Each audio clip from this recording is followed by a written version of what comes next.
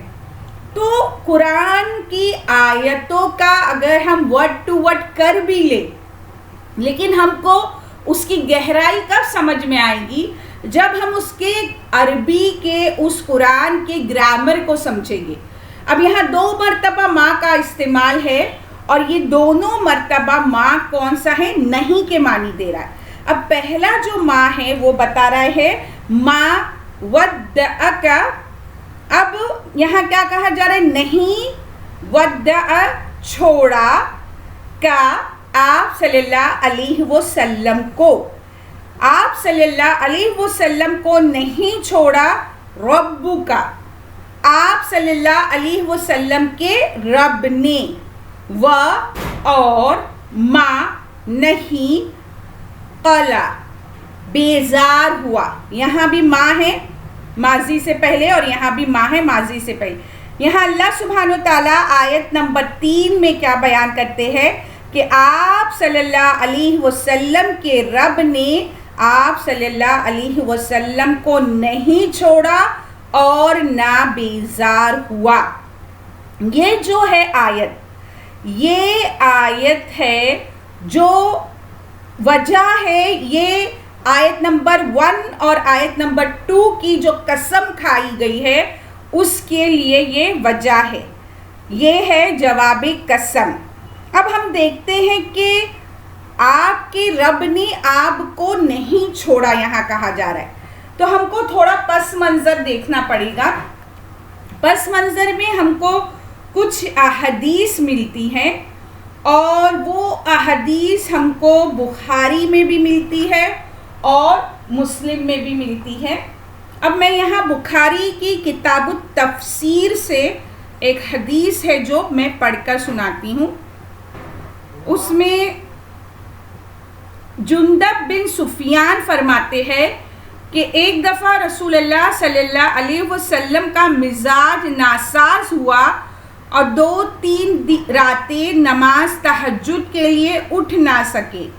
ایک عورت، وہ عورت ہے ابو لہب کی بیوی، ابو سفیان کی بہن، اور اس کا نام ہے ام جمیل، آپ صلی اللہ علیہ وسلم کے پاس آئی اور کہنے لگی، محمد صلی اللہ علیہ وسلم، میں سمجھتی ہوں کہ تیرے شیطان نے تجھے چھوڑ دیا ہے، میں نے 2-3 راتوں سے اسے تیرے پاس نہیں دیکھا۔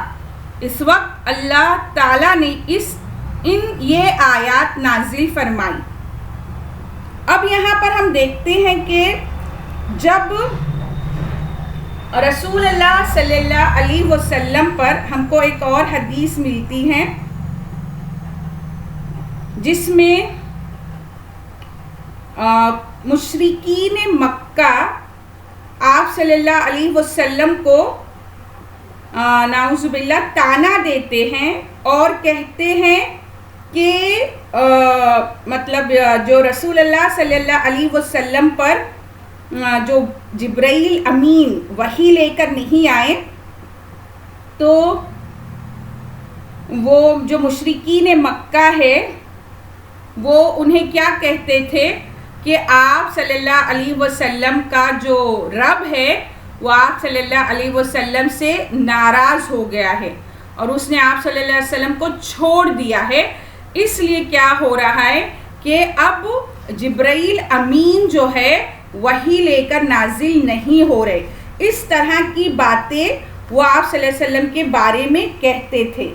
اب ہم یہاں دیکھتے ہیں کہ جو پہلی وحی سورہ الگ کی ابتدائی 5 آیتیں نازل ہوئی تو جب آپ صلی اللہ علیہ وسلم گھر آئے اور سیدہ خدیجہ رضی اللہ تعالی عنہا کو یہ واقعہ سنایا تو انہوں نے کیا کہا تھا کہ مجھے تو اپنی جان کے لالے پڑ گئے، مطلب مجھے انی خشیت علی نفسی، کہ مجھے اپنی جان کا مطلب ڈر ہے.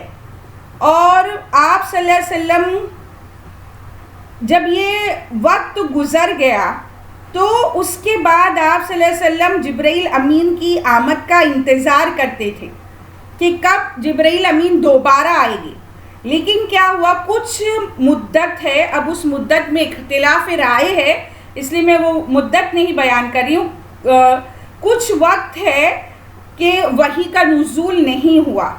اور اس وحی کے نزول کو کہا گیا ہے فطرت الوحی، فرت وحی کہا گیا ہے، زمانہ فرت وحی، یعنی ایک ایسا وقفہ جس میں وحی آنے میں تاخیر ہو. اور یہ 2 سے 3 مرتبہ پیش آیا ہے.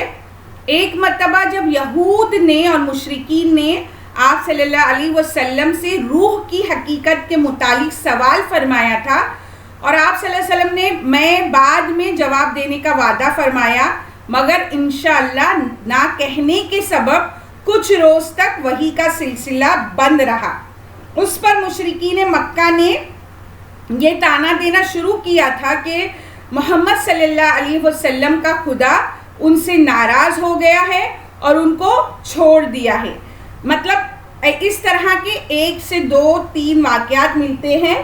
اور یہ جو واقع ہے جو وحی کی تاخیر جو ہوئی ہے، اب اس کی وہ ریزن ہے اس سورے کے نزول کا کہ جو وحی کی تاخیر ہوئی ہے.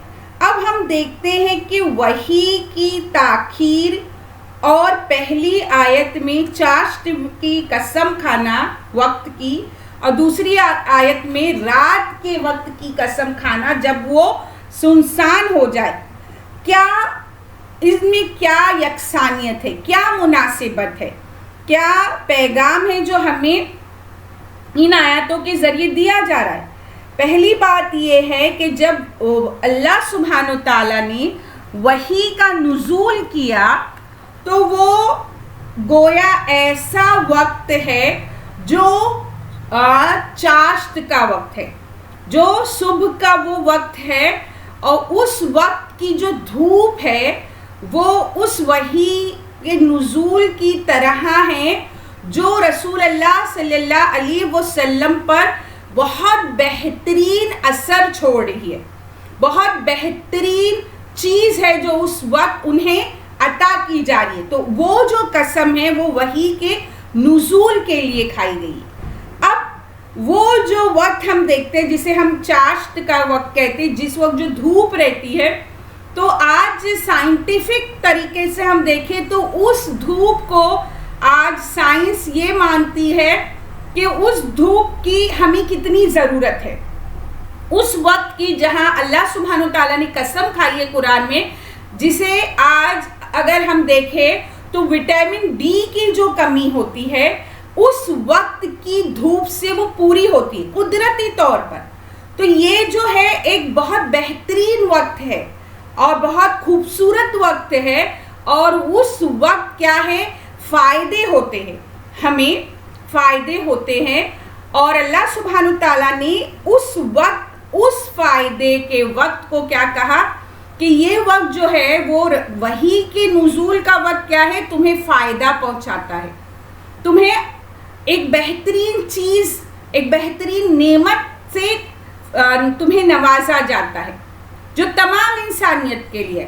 پھر جو رات کی قسم کھائی گئی ہے، اب جب کہ وہاں خاموشی ہے، سناٹا ہے، سب کچھ کام کاج بند ہے، پھر اس وقت یہ قسم کھانا اس میں کیا مناسبت ہو سکتی ہے؟ اگر غور کیا جائے تو اللہ سبحانہ و تعالیٰ نے دن اور رات بنائے تو اس میں ایک مصلحت ہے. ایک پورا دن اگر صرف دن ہی رہے اور رات نہ ہو تو ہماری انسانی بدن جو ہے وہ برداشت نہیں کر سکتا. ہم اتنی طاقت رکھتے ہی نہیں ہے کہ پورا دن 24 گھنٹے دن ہی رہے. اس لیے اللہ سبحانہ تعالیٰ کا جو یہ نظام ہے کہ دن کے بعد رات، تو اس کی ضرورت کیوں ہے؟ کیونکہ اس رات کے وقت میں اللہ سبحانہ تعالیٰ نے تمہارے لیے کیا کیا ہے؟ آرام کا انتظام کیا ہے. اور وہ آرام تمہیں اس لیے دیا گیا ہے کہ تم دوسری صبح وہ کام کرنے کے لیے فریش ہو جاؤ، تازہ ہو جاؤ، جس کام کے لیے یہ وحی کے ذریعے تمہیں جو کام دیا گیا، تاکہ وہ تمہارے اندر تازگی ہو، فریشنس ہو اور تم اس کام کو بہترین طریقے سے کرو. اگر صرف رات ہی رات رہے اور دن نہ نکلے تو انسان اس رات سے بھی تھک جائے. تو یہ جو بیلنس کی ہے اللہ سبحانہ تعالیٰ نے اس کائنات کو، کہ جس طرح یہ صبح ضروری ہے اتنی ہی یہ جو نور ہے، جو روشنی ہے، یہ لائٹ ہے، لیکن اتنی ہی ضرورت کی چیز یہ اندھیرا ہے، یہ رات کا ہو جانا ہے، یہ سکون کا میسر ہونا ہے.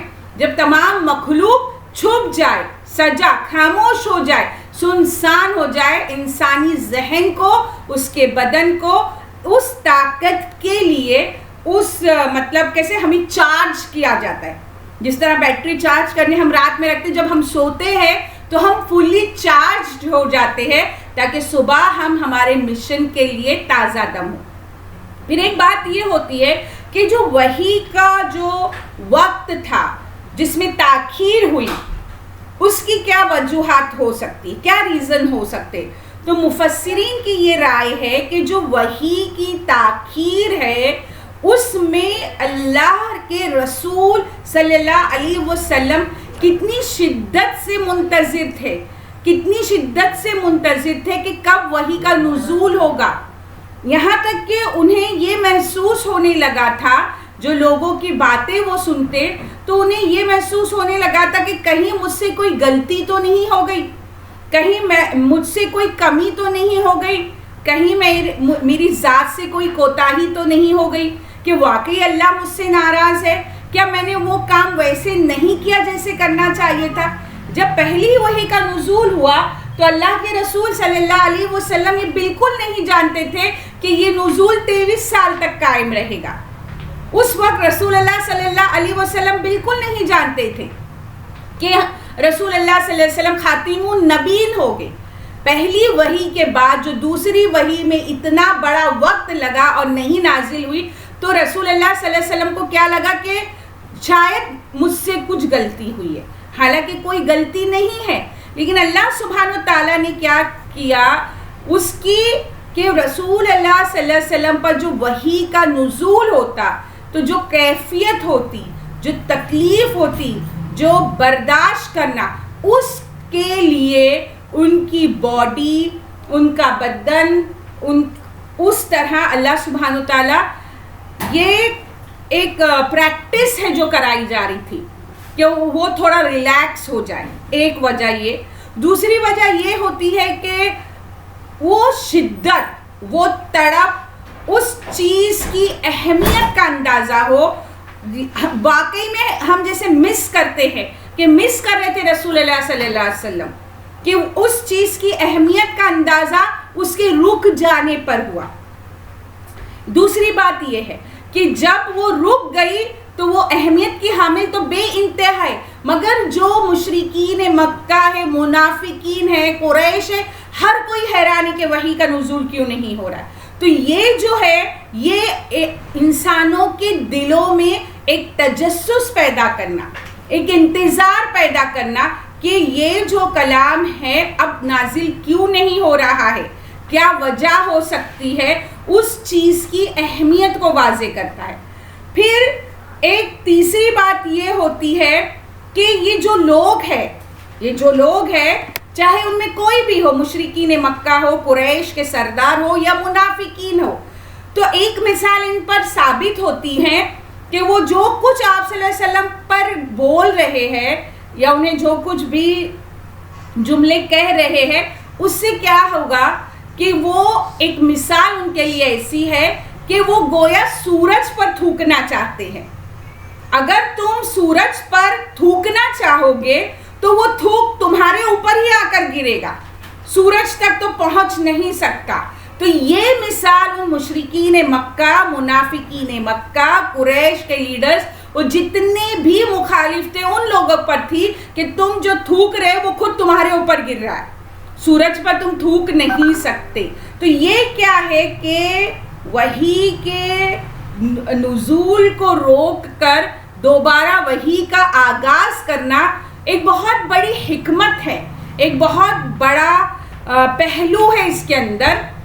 اور اس کے بعد کیا ہوتا ہے کہ جو پیغمبر ہے اس کا جو اخلاق ہے، وہ جو محسن ہے، وہ ایسا نکھر کر سامنے آتا ہے اتنا سب کو سننے کے باوجود کہ اس کا کردار جو ہے آسمان کی بلندیوں کو چھونے لگتا ہے.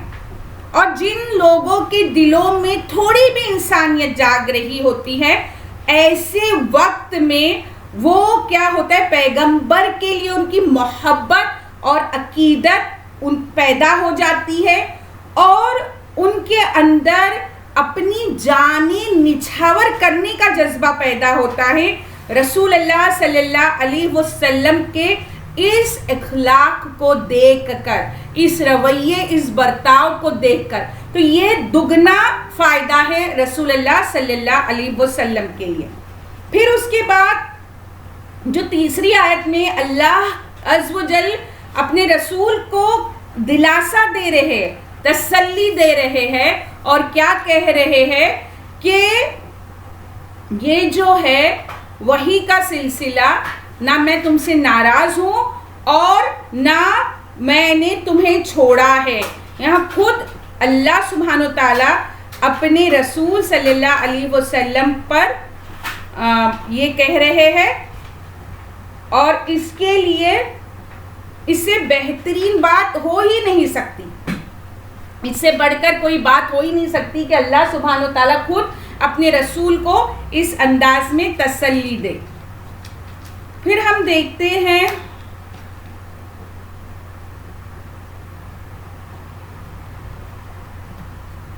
ہم کو حدیث ملتی ہے مسند احمد میں، حضرت عبداللہ بن مسعود رضی اللہ تعالی عنہ فرماتے ہیں کہ رسول اللہ صلی اللہ علیہ وسلم بوریے پر سوئے جس میں مبارک پر بوری کے نشان پڑ گئے. جب بیدار ہوئے تو میں آپ صلی اللہ علیہ وسلم کی کروٹ پر ہاتھ پھیرنے لگا اور کہا، حضور صلی اللہ علیہ وسلم ہمیں کیوں اجازت نہیں دیتے کہ اس بوریے پر کچھ بچھا دیا کرے. حضور صلی اللہ علیہ وسلم نے فرمایا، مجھے دنیا سے کیا واسطہ، میں کہاں، دنیا کہاں. میری اور دنیا کی مثال تو اس راہ سوار کی طرح ہیں جو کسی درخت تلے ذرا سی دیر ٹھہر جائے پھر اسے چھوڑ کر چل دے. یہ حدیث ترمذی میں بھی ہے. اب یہاں پر اللہ سبحانہ تعالیٰ نے رسول اللہ صلی اللہ علیہ وسلم کے وہ بہترین اخلاق ہم کو بتائے اور ان سے کہا کہ میں تم سے ناراض نہیں ہوں. اب آیت نمبر 4 میں ہم دیکھتے ہیں کہ آیت نمبر 4 میں اللہ سبحانہ تعالیٰ فرماتے ہیں، وَلَلْآخِرَةُ، اور پچھلی حالت، خیرٌ، بہتر ہے، لَکَ، آپ صلی اللہ علیہ وسلم کے لیے، مِنَ الْأُولَى، پہلی سے. اب یہاں کیا کہا جا رہا ہے کہ اور پچھلی حالت آپ صلی اللہ علیہ وسلم کے لیے پہلی حالت سے بہتر ہے. یہاں آخرت اور اولا یہ دو الفاظ استعمال کیے گئے ہیں، اور قرآن میں دوسرے مقامات پہ جیسے سورہ لیل آیت نمبر 13 میں آتا ہے، وَإِنَّ لَنَا لَلْآخِرَةِ وَالْأُولَى، بے شک آخرت اور دنیا دونوں ہمارے ہی اختیار میں ہے. پھر اس کے بعد یہاں پر ہم دیکھتے ہیں کہ یہاں جو آخرت ہے اور یہاں جو اولا ہے، جو تمہارے لیے دنیا میں اور آخرت میں دونوں میں اللہ سبحانہ تعالیٰ نے بھلائی رکھی ہوئی ہے، اور وہ بھلائی ہے جو آپ کو نظر نہیں آتی. آج بھلے آپ کو لگ رہا ہے کہ ہر طرح سے تکلیفیں ہیں، ہر طرح سے پریشانیاں ہیں، مگر یہاں پر ہمیں پتہ چلتا ہے کہ اللہ سبحانہ تعالیٰ نے رسول اللہ صلی اللہ علیہ وسلم کے لیے آخرت میں کتنی بھلائیاں رکھی اور دنیا میں کتنی بھلائیاں رکھی.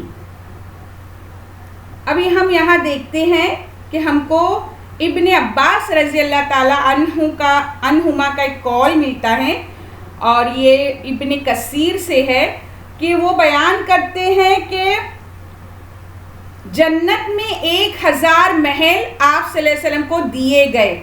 ہر محل میں پاک بیویاں اور بہترین خادم ہیں. پھر اس کے بعد ہم کو حضرت ابن عباس رضی اللہ تعالی عنہما فرماتے ہیں کہ حضور صلی اللہ علیہ وسلم کی رضامندی میں سے یہ بھی ہے کہ آپ صلی اللہ علیہ وسلم کے اہل بیت میں سے کوئی دوزخ میں نہ جائے. حسن رحمت اللہ علیہ فرماتے ہیں کہ اس سے مراد شفاعت ہے. ابن ابی شعبہ میں ہے کہ حضور صلی اللہ علیہ وسلم نے فرمایا، ہم وہ لوگ ہیں جن کے لیے اللہ عز و جل نے آخرت دنیا پر پسند کر لی ہے. پھر اس کے بعد آگے کی آیت میں آتا ہے، آیت نمبر 5.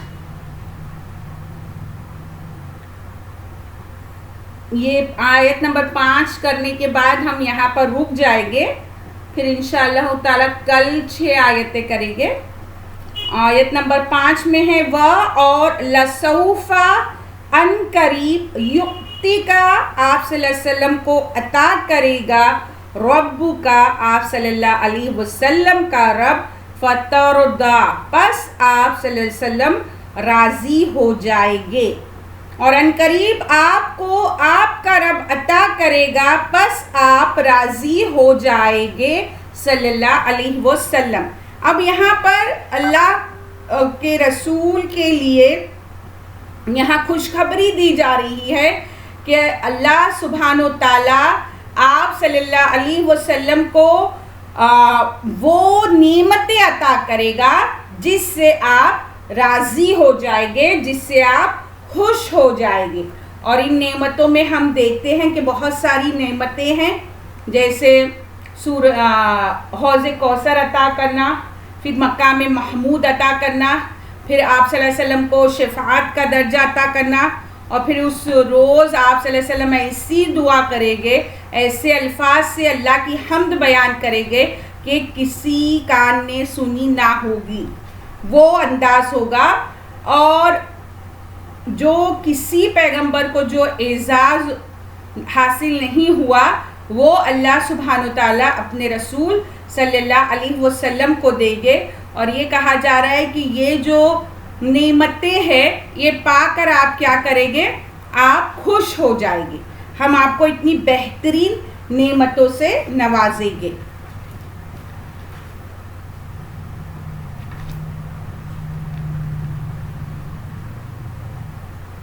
ایک مفسر ہے، وہ ان کا قول ہے کہ رسول اللہ صلی اللہ علیہ وسلم وہ بیان کرتے ہیں کہ گویا ایک بارش ہے.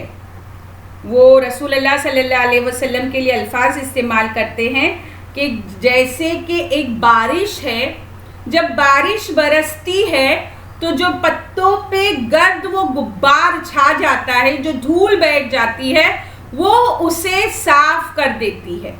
اور پھر جو بارش کے قطرے زمین پر گرتے ہیں تو ایک طرح سے کیا ایک کیچڑ پیدا ہوتا ہے. پھر جب وہ اور زیادہ تیز برستی ہے تو وہ اس کیچڑ کو اس گندگی کو بھی صاف کر دیتی ہے.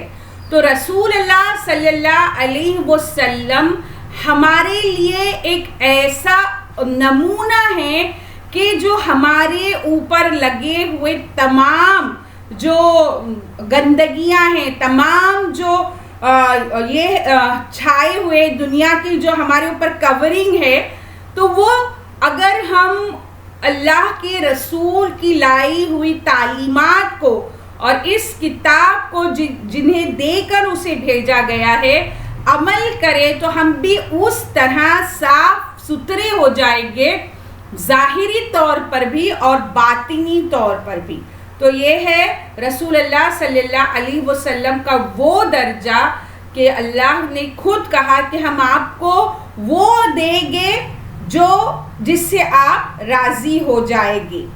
ان قریب آپ کا رب وہ چیز آپ کو عطا کرے گا جس سے آپ خوش ہو جائیں گے. تو یہاں پر ہم سورہ کی یہاں تفسیر رکتے ہیں اور انشاءاللہ تعالی کل ہم آگے پڑھیں گے. اللہ سبحانہ تعالیٰ سے دعا ہے کہ جو کچھ ہم سیکھے اس پر ہمیں عمل کرنے والا بنا، قول و فعل کے تضاد سے بچا، بولنے سے زیادہ عمل کرنے کی توفیق عطا فرما. وآخر الدعوانا الحمدللہ رب العالمین. السلام علیکم ورحمۃ اللہ وبرکاتہ. بسم اللہ الرحمن الرحیم. سبحانک اللہم نشہد ان لا الہ الا انت نستغفرک ونتوب الیک. سبحان ربک رب العزت عما یصفون وسلام علی المرسلین والحمد للہ رب العالمین برحمتک یا ارحم الراحمین. بسم اللہ الرحمن الرحیم. والعصر ان الانسان لفی خسر الا الذین آمنوا وعملوا الصالحات وتواصوا بالحق وتواصوا بالصبر. آمین یا رب العالمین.